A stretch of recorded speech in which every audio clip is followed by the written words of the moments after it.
의원님 오늘 넥타이 색깔이 노란색. 뭐 정의당 입당하시는 건가요? 보니까 넥타이 좀 선물 주세요. 오늘 넥타이 매려고 보니까요. 네. 넥타이가 빨간색, 검정색, 노란색 끝이더라고요. 그래서 검정색을 멜 수는 없고 빨간색 매기도 이상하고 그래서 그냥 노란색 맸습니다. 아무래도 이제 정당인들 같은 경우에 소속 정당이 색깔이 있다 보니까 다른 걸 매기가 좀 그렇죠. 병아리 색깔. 저는 삐약삐약 새 마음으로 겸손하게 잘 배우겠습니다. 반면에 오늘 이병철 변호사와 김성환 평론가님은 파란색. 공교롭게도 파란색이네요. 파란색 넥타이 하고 오셨네요. 네. 네. 특별히 의미 있으신 건 아니죠. 예. 뭐 아무 생각 없이 그냥 네. 잡히는 거.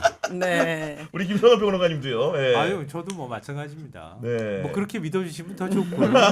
근데 우리 김 의원님 노란 색깔 보니까 옛날에 김대중 대통령이 창당한 평민당이 노란. 맞다. 지금 네. 민주당에 그렇네요. 전신인데 기억하시는 분들 별로 존경하고 좋아합니다. 이따 자세한 내용들은 추후에 좀 물어보도록 하겠습니다. 야, 오늘 뉴스 중에서 재밌었던 뉴스가 하나가 있었는데 안동 지역 유림 인사 50여 명이 네. 이번 대선에서 민주당 이재명 후보를 지지하겠다고 밝혔는데 네. 유림이라는 게가 내가 유교를 계승한 사람들이 모여 있는 데잖아요. 그렇죠. 이런 분들이 보수적인 TK 안동에서 이재명 지지 선언을 했다? 어떻게 보셨습니까? 그거 제가 지금 처음 들었거든요. 네. 안동 유림 뭐 우리 김 의원님이 더 잘 아시겠지만 보수 꼴통의 거의 뭐 그래요? 총공산이시. 굉장히 이례적인 상황입니까? 아주 이게? 이례적이죠. 네. 좀 이례적이긴 한데요. 네. 뭐 저는 그 유림 분들께서 뭐 보수 꼴통 이건 아니실 것이고 이제 유교의 기본적인 정신을 숭상하시는 분들일 텐데 아마 네. 나라 걱정이 앞서서 음. 모이신 게 아닐까라는 생각이고 제가 고향 사람이라서 그런 거 아니에요? 우리 왜 그러니까요. 이재명 후보님도 안동의 고향 아니에요? 안동 그러니까. 고향이에요. 맞아요, 맞아요. 저는 네. 안동 바로 밑입니다. 근데 아. 지금 중요한 게 저는 좀 그 말씀을 좀 드리고 싶어요. 지금 음. 보수 지지자분들께서 이런 큰 선거를 치를 때에 자꾸 프레임에 갇혀가지고 우리 불교에서 상해 가린다 그러잖아요. 그렇죠, 상해 가려서 그렇죠. 본질을 못 네. 본다 그러잖아요. 네. 우리가 자꾸 프레임에 갇혀서 음. 프레임이라는 게 여러 가지 더 씌운 것도 있을 것이고 또는 보수 진보 이렇게 진영 논리에 갇히는 것도 있는데 네. 저는 보수 진보가 진영 논리가 아니라 사실 기능 논리예요. 보수의 기능을 아느냐, 진보의 기능을 아느냐로 보는 거지 진영으로 나눠보는 게 아니거든요. 네. 그러면 뭐가 지금 보수 지지자분들께서 투표권을 행사할 때 누가 보수의 기능을 하고 있느냐로 보셔야 되는 게 아닌가라는 생각을 말씀드리고 싶습니다. 그게 진짜 보수잖아요. 그렇죠. 네. 네. 그분들이 보셨을 때 김문수는 어떤 기능을 한다고 생각하고 계실까요? 아주 혼란스러우실 텐데 일단은 원칙주의자라는 것은 보고 계실 것 같고요. 그렇죠. 아, 맞습니다. 그 네. 원칙주의자라는 생각은 하실 것 같고 그거는 긍정적인 것이고 대신 도의에 맞느냐에 대해서는 물음표를 가지실 것 같아요. 왜냐하면 12월 3일 비상겸 그 사태의 국무위원이었는데 법적 책임은 차치하고라도 헌법재판소에서 분명히 만장일치로 반헌법이다 결정이 났습니다. 그런데 당시 국무위원이었던 자가 정치적 도의적으로 어떤 사과도 하지 않는다. 이거는 우리 유교 정신에 네. 맞지 않죠. 네. 도의를 중요하게 생각하는 정신에 맞지 않습니다. 네. 알겠습니다. 그래서 저는 유림 인사들이 그래서 어떤 경위로 이재명 후보를 지지하겠다고 밝혔는지 성명을 봤더니 이렇게 얘기합니다. 현재 침체된 안동과 경북 상황을 극복하고 새로운 미래로 나아가기 위해서는 안동 출신인 오. 이재명 후보를 지지하는 것이 제 말이 맞잖아요. 공익에 부합한다는 확신이 있다. 이렇게 얘기했거든요. 제 예. 말이 맞았잖아요. 아니 지난 대선 때도 안동 출신이었어 이재명 후보는. 그러네요. 지난 대선 때도 출신은 안동이었잖아요. 그때는 안 보였나 보네. 왜 그때는 안 보이고 그때는 안 보이고 지금은 이렇게 지금은 다시 갑자기 보이나 잘 보이는 보네. 걸까요? 당선될 것 같으니까 이번에는 궁금하네요. 그래서 그런 건 아닐까요? 네. 하여튼 근데 저는 최근에 이런 질문들을 몇 번 받았는데 민주당 후보로서는 처음으로 TK 후보가 나왔다. 그리고 호남을 기반으로 해서 민주당이 그동안은 PK에서 득표를 해야 대통령에 당선된다고 하는 일종의 법칙 아닌 법칙이 있다고 얘기를 했는데 이젠 PK에 도전하는 대통령이 나올 가능성이 있다고 하는 거예요. 네. 이거는 TK가 그렇다고 해가지고 금방 자기들의 어떤 보수 지향이나 이걸 바꿀 것 같지는 않지만 그래도 정말 집권을 잘 하게 되면 민주당에 기대를 걸 수도 있겠다. 그러면 자연스럽게 지역주의 우리가 타파 얘기하고 완화 많이 얘기하잖아요. 그런 면에 있어서는 굉장히 큰 기대를 할 수도 있겠다. 그래서 이번에 TK 계시는 분들이 기왕 밀어줄 거라면 조금 더 화끈하게 밀어서 한 30% 이상 득표를 하게 해주면 네. 확연하게 뭔가 다른 모습들이 나타날 수 있지 않을까 저는 기대하고 있어요. 야, 근데 정말로 이런 대세론이 약간 형성되는 것 같다는 생각이 드는 거는 오늘 이제 언론사 의뢰로 한국갤럽의 여론조사 발표가 있었는데 네. 사자 대선 구도에서도 이재명 후보가 50%를 얻은 결과가 나왔습니다. 근데 이거는 그냥 이거 이렇게 얘기하면은 너무 한쪽은 너무 이렇게 긴장을 늦추고 다른 한쪽은 또 너무 긴장할까봐 또 걱정되는데 이 정도 숫자는 그냥 게임 끝인 거예요, 사실은. 왜냐하면은 무응답층이 한 20%는 들어가거든요, 보통의 경우에는. 아직 갈피를 못 잡고 있는 사람들. 그럼 80% 가지고 계산해야 돼요. 80% 가지고 계산할 때 이전에 대선들 여러 번 이제 치를 때 여론조사한 것들을 보면은요, 사자 구도 정도까지 되면 보통은 40% 초반 정도 나오면 대통령으로 가는 맞아요, 거예요. 맞아요. 예. 근데 지금 사자 구도에서 과반을 넘긴다고 하는 얘기는 이건 다른 대선하고 완전히 다르다는 얘기를 보여주는 거고요. 양자 구도에서도 사실은 40% 후반 정도 나오면은 이거는 거의 득표가 되는 거나 마찬가지예요. 왜냐하면은 이 한 16대부터 보더라도 과반을 넘기는 후보는 박근혜 전 대통령 한 명밖에 없었어요. 과반 넘기기가 쉽지가 않아요, 득표율이. 네. 그래서 45% 후반 정도면 되는 건데 지금 여론조사가 과반 넘는 것들이 계속 나오잖아요. 이거는 사실은 하나만 할 게임이 돼버렸는데 국민의힘은 집안 싸움하고 있다. 그리고 이런 부분에 이제 불을 붙인 요인 중에 하나를 꼽으라고 한다면은 우리 김상욱 의원님이 정말 용기 있게 국민의힘을 탈당을 어제 하셨습니다. 네. 어제 어떤 배경으로 결심을 좀 하셨습니까? 제가 뭐 당에 지속적으로 요구했던 부분들이 있습니다. 저는 분명하게 계속 당의 요구 사항이 있었고 그 레드라인도 설정을 했었고요. 기본적으로 보수당이 보수당으로서 기능을 할 수 있는 토대 근본이 12.3 사태 이후에 우리가 해야 될 것이 윤석열 대통령 제명 그리고 탄핵 반대한 것에 대한 또 민주주의를 훼손한 것에 대한 원내 지도부의 대국민 진정 어린 사과. 그렇죠. 요구하셨죠. 네. 그리고 또 대통령 후보 선정하는 과정에서 원칙을 지켜가야 하거든요. 야합이나 변칙이 생겨서는 안 되는 부분입니다. 또한 국민들이 많이 힘드세요.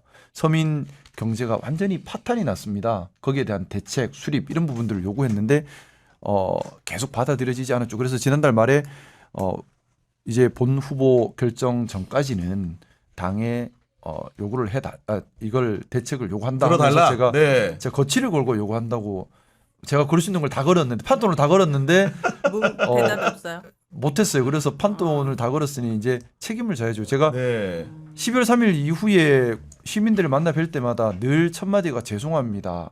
죄송합니다였습니다. 정치 중앙정치를 하는 입장에서 이런 불안과 염려와 손해를 국민들께 드린 점에 대해서 너무나 죄송하거든요. 그러면서 그 말씀을 드렸어요. 바르게 하겠습니다. 바르게 만들겠습니다. 네. 약속을 드렸는데 당이 계속해서 바르게 가지 못하면서 제가 약속을 더 이상 지킬 수 없는 단계, 최종적인 단계가 됐고 너무 부끄러웠습니다. 그런 모습들이. 그래서 제 입장에서는 뭐 괴롭히는 건 얼마든지 견딜 수가 있어요. 네. 뭐 협박도 견디면 됩니다. 뭐 죽이겠다, 뭐 괜찮습니다. 근데 부끄러움을 못 견디겠었어요. 근데 저는 궁금한 게 국민의힘에 100명이 넘는 의원들이 있고 그 안에도 뭐 김용태, 또 도봉구에 누구죠? 좀 젊은 정치인들이 있잖아요. 그렇죠. 네. 그 안에서 세력을 만들 수는 없었는가? 이게 대화라는 게 그렇게 통하지 않았는가 궁금하거든요.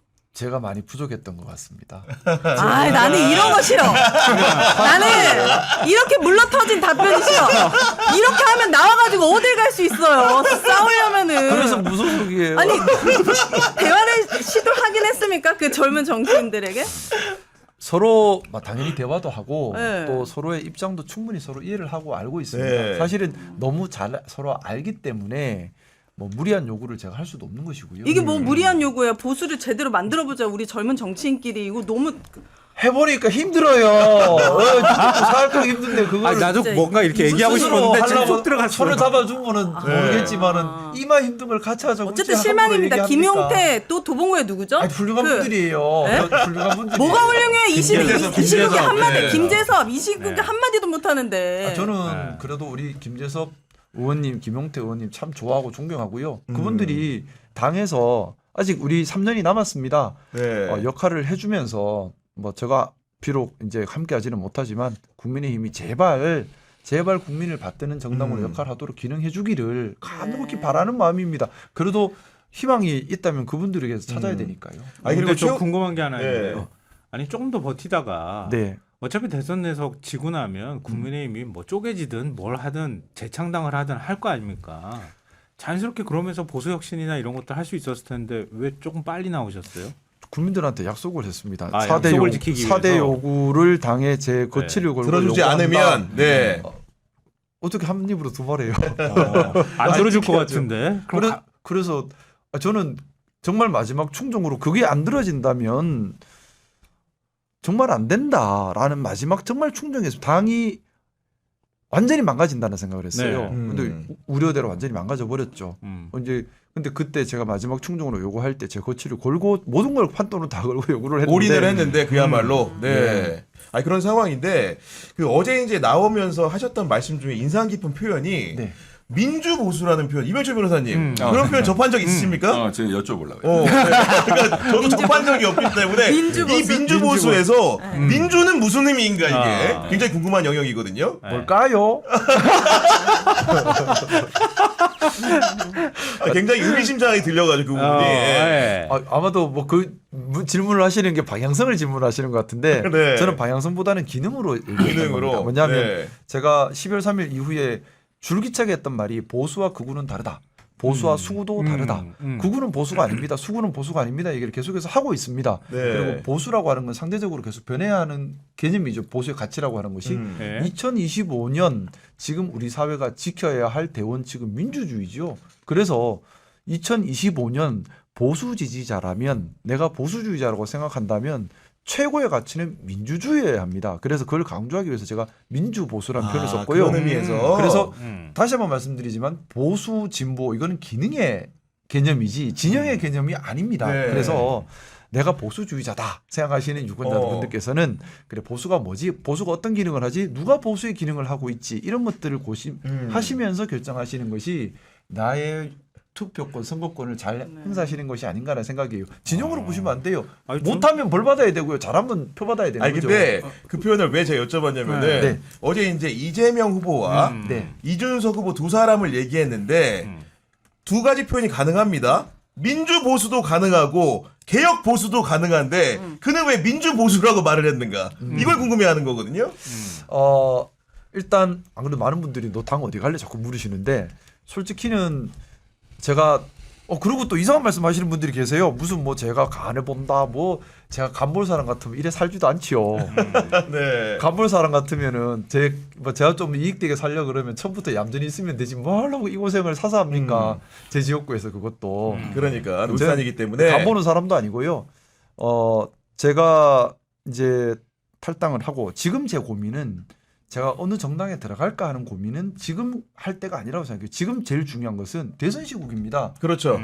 지금 중요한 것은 누구를 대통령으로 만들어서 어떻게 성공한 어. 대통령으로 할 것인가가 제일 네. 중요한 거지. 그렇죠. 이게 핵심인 거예요. 그래서 우리 그게 김상호 후보의 그게요. 선택은 무엇인가 네. 궁금한 겁니다. 그래서 제가 이제 조금 길게 말씀드려도 되나요?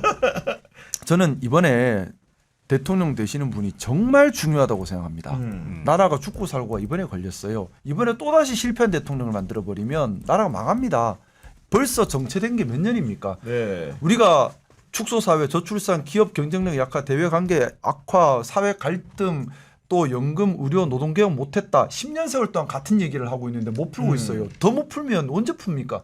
뿐만 아니라 AI와 로보틱스 이제 완전히 변화되는 시대인데 네. 특히 저는 AI가 겁납니다. 뭐냐면 불과 10년만 지나면 아마 인간의 두뇌보다 수천 배는 더 사고력과 네. 판단력이 향상된 AI들이 그렇죠. 등장을 할 네. 거예요. 자 그러면 우리가 그때 거기에 대한 통제력을 얻지 못한다면 어떻게 될 것인가? 특히나 이 AI 로보틱스 변화는 사회의 모든 걸 바꿀 거라 저는 생각합니다. 뭐냐 하면 민주주의라는 개념도 바꿀 수 있고요. 노동도 소멸시킬 수 있습니다. 맞습니다. 네. 자, 그러면 진보에서 엄청난 새로운 시도와 논의들이 생겨야만 합니다. 민주주의에 대해서도 지금의 민주주의와는 전혀 다른 민주주의가 등장할 수도 있어요. 이건 네. 진보의 영역입니다. 진보가 시대 정신으로 고민을 해야 되는 영역입니다.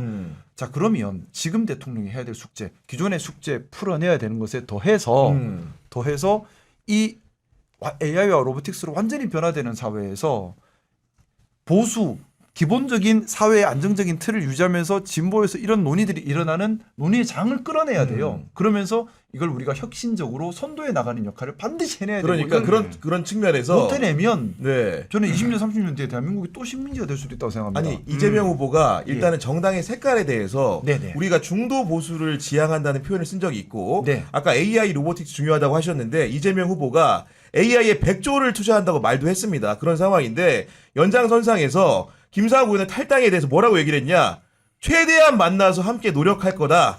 이런 얘기까지 했고 김민석 상임공동선대위원장은 관심 있게 지켜볼 선택지 중 하나가 민주당이 됐으면 좋겠다. 이렇게까지 얘기를 했는데 네. 러브콜을 받고 있는 거 아니겠습니까 지금? 아유 너무 감사합니다. 저같이 아무것도 아닌 사람한테 이만큼 말씀을 보내주시고 아 그러니까 핵심은 예. 이번 대선에서 누구 지지하실 거예요? 제가 이제 그것을 지금부터 아니 자꾸 말을 돌리시지 말고 돌리는 게 아니고요. 있는 그대로 말씀을 드리는 거예요. 저는 정말 신중하게 네. 제가 할 수 있는 모든 수단을 다해서 고민하고 네. 검증하고 고민을 같이 나눌 겁니다. 그리고 네. 그래서 제가 어제 모 방송에서 보름 안에 누구를 지지할 것인가 공식하겠다는 아, 보름 안에? 보름 안에 네. 제가 이걸 왜 이렇게 말씀드리냐 하면 네.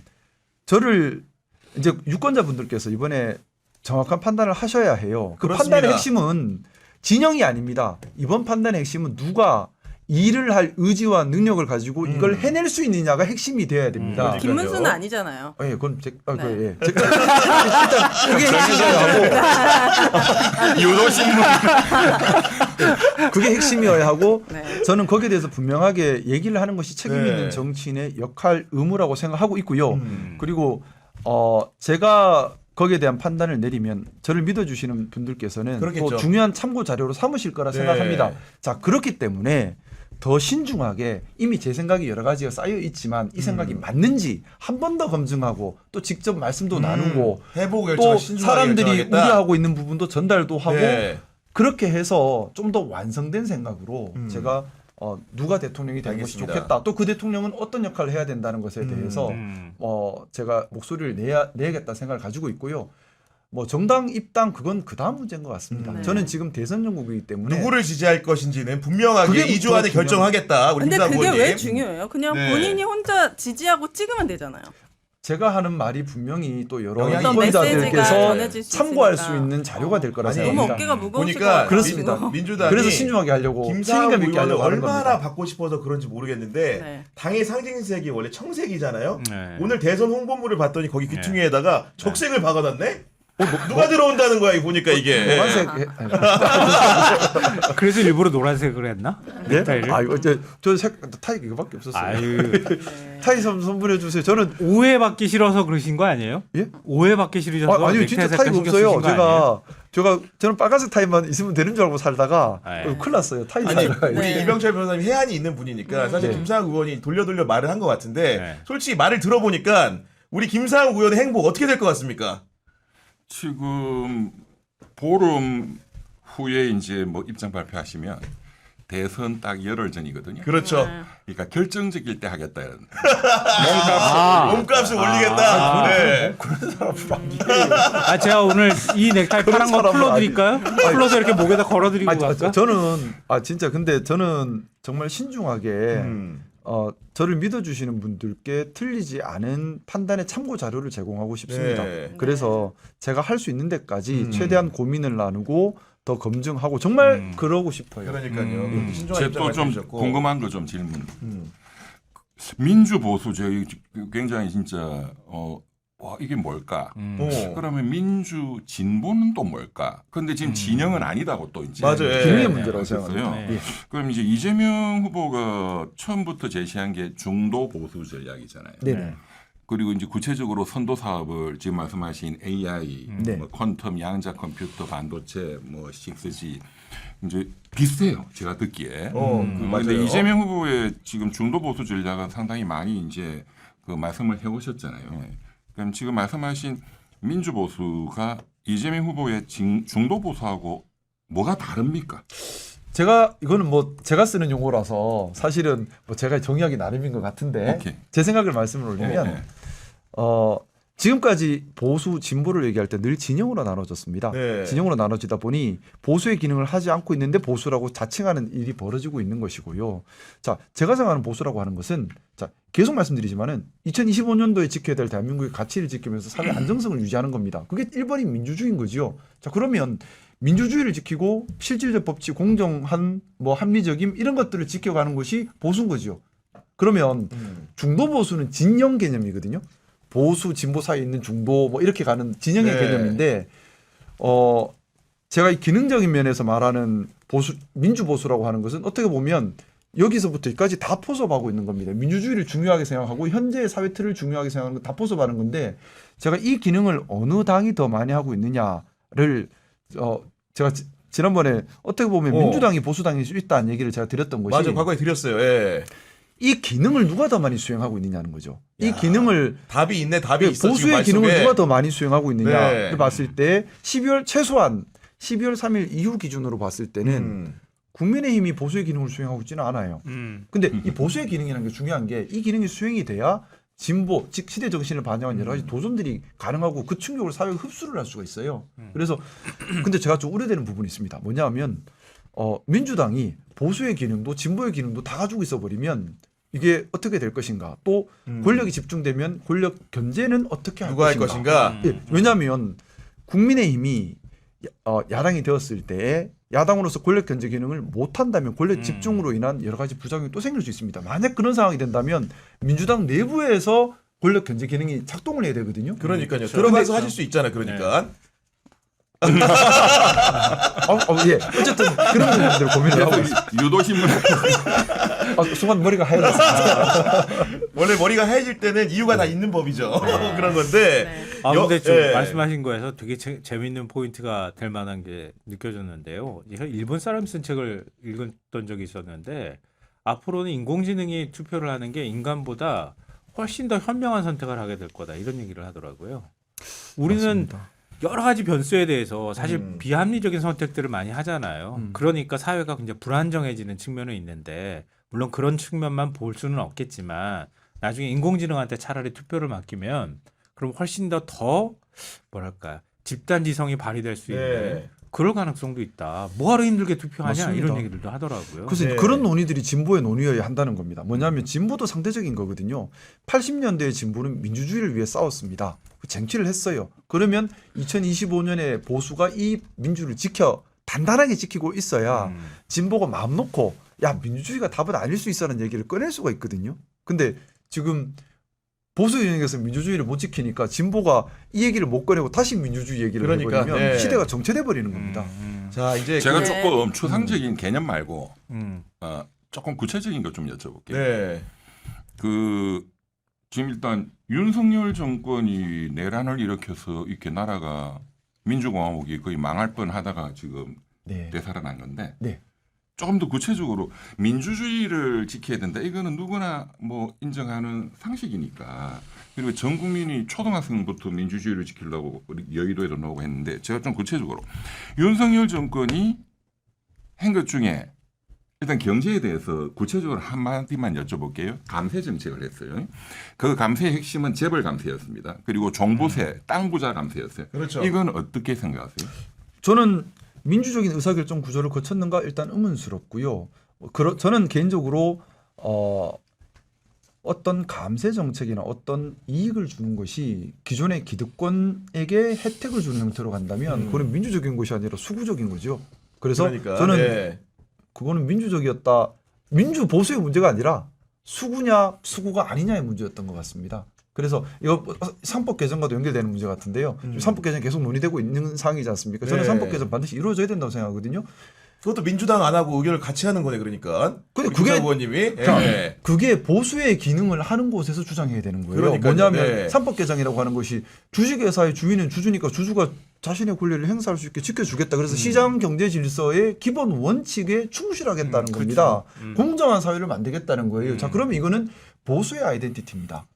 이걸 주장하는 게 보수의 기능인 거거든요. 근데 그것이 아니라 오너의 이익을 지켜야 하는데 이거는 수구예요. 보수와는 다른 개념입니다. 그러면 보수로서 기능한다면 상법 개정을 주장을 해야죠. 근데 민주당은 상법 개정을 주장했고 국민의힘은 반대를 했습니다. 여기서 보수와 수구가 나눠지는 거죠. 근데 결국은 이런 격차를 우리가 거론하는 것 자체가 그래도 뭔가 후보를 정하는 국면에서는 국민의힘이 다른 면모를 보이지 않을까 했는데 저는 어제 도무지 이해할 수 없었던 게 의원님께 여쭈는 겁니다. 그 단일화 단판을 짓는다고 하면서 야외에서 사람들 보는 데서 라이브로 하는 걸 보고 이걸 수용한 측이나 제안한 측이나 제정신인가 싶었거든요. 솔직히. 그래서 제가 힘들었어요. 제가 힘들었어요. 아 근데 제가 지금 쭉 말씀을 들으면서 좀 그 생각을 합니다. 아까 좀 전에 말씀 주셨던 것처럼 좀 어떻게 보면 국민의힘 원내는 강성 지지층 중심으로 뭉쳐서 버티다 보면 한쪽에서 권력을 남용하거나 또는 폭주하거나 실정을 하면 언젠가 다시 기회가 올 수 있다. 우리 예전에도 그렇게 해서 기회를 잡았어라는 잘못된 학습 경험을 가지고 있을 수 있어요. 그렇죠. 저는 좀 그 생각합니다. 표차로 큰 표차로 이기고 지고 이 부분도 물론 중요하고 의미가 있을 수 있지만은 더 중요한 것은 지금도 여론조사를 하면 국민의힘 이 상황임에도 불구하고 일단 국민의힘하고 찍는 분들이 전체 국민의 30-40%가 나옵니다. 정당 지지율 기준으로. 네, 나옵니다. 그러면 중요한 것은 지금 좀 어렵고 힘들더라도 이 보수 지지층들께서 제대로 판단할 수 있는 기준을 이번에는 제발 좀 세웠으면 좋겠습니다. 그걸 못 세우면 계속해서 30-40%의 콘크리트 지지층을 가지고 가면서 맞아요. 버티기로 들어가 버리거든요. 그러면 이건 또 다른 사회 갈등 요인이 됩니다. 그렇습니다. 그래서 제가 기회 닿는 대로 사실 밖에 나와서 혼자 이렇게 떠들고 보수의 가치는 하고 외롭고 춥고 그래요. 그런데도 계속 떠드는 이유가 보수 지지층들께서 보수 지지층이라면 무엇을 판단 기준으로 해야 되는가를 말씀을 꼭 드리고 싶고 각성하길 바라기 때문에 이 보수 지지층들이 바뀌어야지만 보수라는 것이 제대로 기능을 할 수가 있어요. 그렇죠. 그게 아니면 대한민국 국민의 30% 40%가 아직도 찍고 나오는데요. 정당 지지율이. 그러면 이 적은 수가 아닙니다. 그리고 영남 지역으로 가면 절대 다수예요. 그러니까 또 한 번씩 이제 영남 지역 가면 절대 다수거든요. 그러면 이분들께서 보수가 이분들의 생각을 제가 들어보면 자꾸 진영 논리를 보세요. 보수와 진보 진영 논리다 보다 보니까 아이고 틀리고 모자라고 못나도 우리 편 찍어야지. 안 돼요. 못나면 안 찍어야죠. 쓸모를 보고 기능을 보고 찍자. 기능을 보고. 네. 그래서 제가 일 잘할 사람이 보자. 진영으로 보지 말고 네. 기능으로 보시라. 내가 보수주의자는 보수의 기능을 어디가 하고 있는가. 그러니까. 그래가지고 잘하는데 펴주고 못하면 안 줘야지. 내가 주인이지. 시민이 주인이지. 국민이 주인이지. 정당이 주인이면 안 돼요. 정당에 왜 도구가 되려고 하십니까? 정당의 주인이 되셔야 돼요. 네. 근데 저는 좀 생각이 다른 게 지금 김상호 의원의 얘기를 듣고 판단이 가능한 분들이 묻고 따지지도 않고 국힘을 지지하고 있는 분들은 아니라고 생각합니다. 판단이 안 되는 분들이에요. 그 사람들에게는 대화가 안 되고 그냥 무조건 찍는 분들에게 그분들의 밥가리를 하는 건 굉장히 많은 시간과 정권이 바뀌어서 보여줘야 돼요. 이렇게 실력으로? 바뀌면 이렇게 개혁이 되고 나도 삶이 달라지는 걸 보여줘야지. 그렇게 설득을 해야지 백내 그 사람들에게 보수의 가치가 이거니까 정신 똑바로 차리십시오. 이거는 좀 안 통할 수 있다라는 게 저의 의원님 생각입니다. 씨는 점점 진짜. 정치 평론가가 그러니까. 아니, 돼가요. 박수 해야겠어, 저는 이제 현실적인 국민의 처음에는 상식, 정치 아무것도 모르는 국민의 사람이처럼 소중함 하더니. 재질이 낮으니까죠.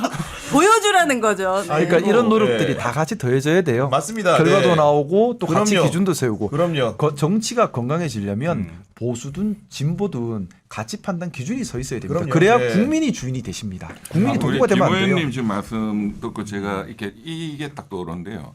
기능 중심으로 봐야 된다. 그 유능하냐 아니냐 이런 거하고 연결이 되는 맞습니다. 것 그 얘기 같아요. 뭐 예. 진보 보수 이런 게 아니라 맞아요. 일 잘하는 사람 뽑아야 된다. 조갑재 선생님이 그 이재명 후보님 그 식사 때 만나가지고 그 상당히 여러 번 반복해서 하신 말씀이 유능한 사람을 뽑겠다. 집권을 하게 되면 그간에도 누구 추천받아가지고 써봤더니 무능한 사람이 많더라. 그러니까 뭐 진보 보수 이런 진영 이런 거 안 따지고 그러니까, 네. 일 잘하고 유능한 사람을 뽑겠다, 쓰겠다라는 말을 네. 계속 반복적으로 말씀을 하셨대요. 좀 그런 느낌이 들어요.